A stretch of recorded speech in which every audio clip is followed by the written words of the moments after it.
Hey everybody, welcome back to Shock and Schlock. I'm your host Herschel Gillis, and today I'm going to be talking about the 1989 cult horror classic, shot on video film from 1989, Las Vegas Bloodbath.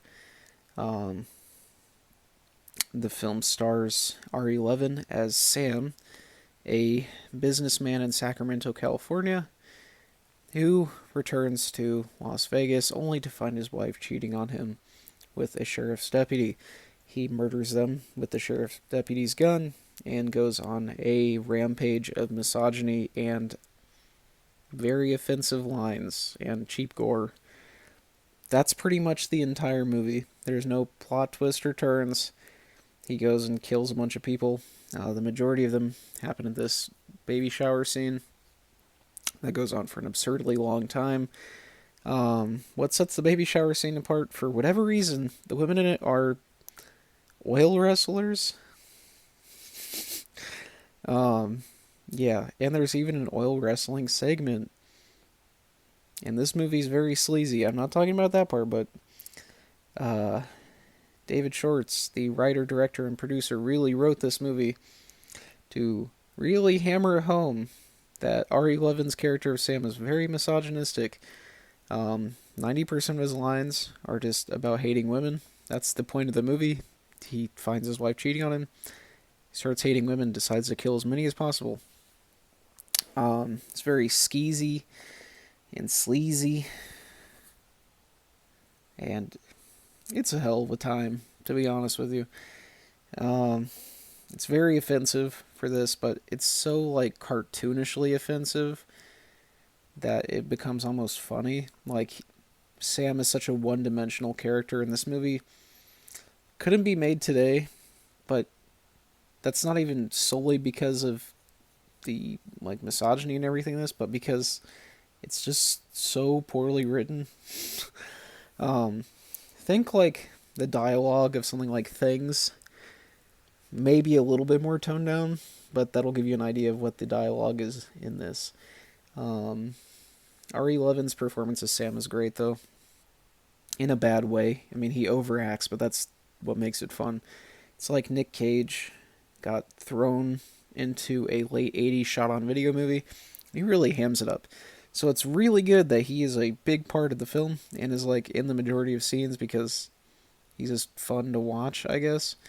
And he makes a fun, evil, nasty villain. Unfortunately, the other actors are pretty wooden and stiff, and pretty bad all around. Some of them are so funny that, like, some of them are so bad that it's funny. Others are just bad. For the most part, though, I would say it's so bad that it's funny. So the movie's entertaining. The pacing is really weird in this movie too. I wouldn't say that it's boring, but the scene with the baby shower that I mentioned previously does stretch on for an absurd amount of time, like 20 to 30 minutes of an hour and 10-minute movie, or an hour and 20 minutes. Yeah. Uh, but it's not entertaining. It's kind of weird.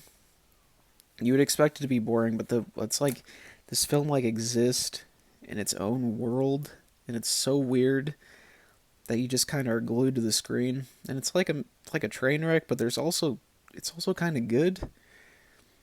Like, the sleaziness works with the B movie stuff. I don't think this is a movie that you could replicate very easily.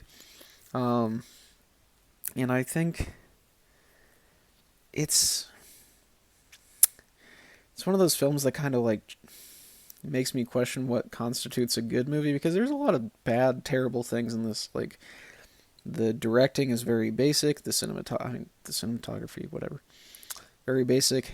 Um, the writing is bad. The acting is bad. The soundtrack is pretty basic. The gore is bad. But when you kind of throw it all together, it kind of like becomes more than the sum of its parts. It's really entertaining. The kills in this are funny, I guess, in like a dark way.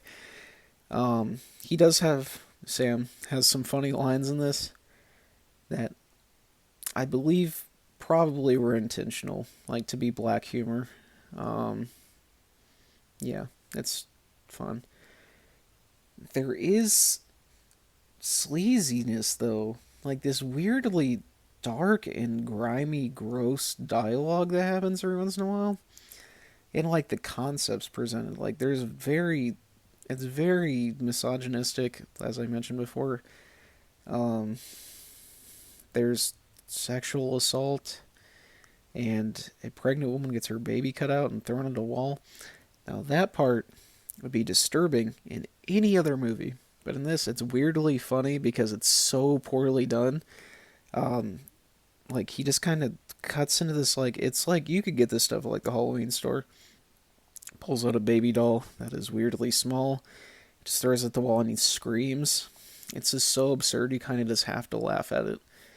Um, there's a reason this has become a cult classic. Like there's a lot of shot on video movies from this era that are just bad and we're just rightfully forgotten about. But this one is fun and weird, and it is more than the sum of its parts, and it really tried to be dark. Like you can tell this film tried to be serious, and they weren't self-aware for the most part. So it does make for a fun movie in that regard too. And you can always see when there is a passion or desire to do the most with what you can. Like even when you have cheap effects and like a low budget, you can make something that is the best that with you can do with what you can. Like these people went out and made a movie, even though they could have made a big budget one. They did the most with what they had, and it's you can tell it's fun. There's a lot of charm to it. Um, I do like the end song too. I know I mentioned the soundtrack being basic. The end song is a banger. Um, yeah, it's just a good time. I do recommend this one. If you haven't seen it, definitely check it out, especially if you're a fan of shot on video horror. If you are, you may have seen this already, but if you haven't, definitely give it a go. There's a lot of stuff here that feels like B movie and trash cinema, and there's other stuff that feels like it's supposed to be from like a film like Maniac. Um, so it's interesting and it's consistently entertaining throughout the entire film. So, yeah, this is one of my favorite shot on video movies of all time now. Um, I've seen my fair share, and this is definitely one of the better ones, so give it a go. That's it for today. I'm going to be coming back tomorrow with a review of Deadstream from this year. Really enjoyed that one as well. Um, Thanks for watching this video. Make sure to like, subscribe, comment, and share. Keep your notifications on. I'll see you guys tomorrow. As always, I've been your host, Herschel Gillis, signing off. Zero thoughts, zero editing, zero planning, and zero brain cells. Thanks, guys.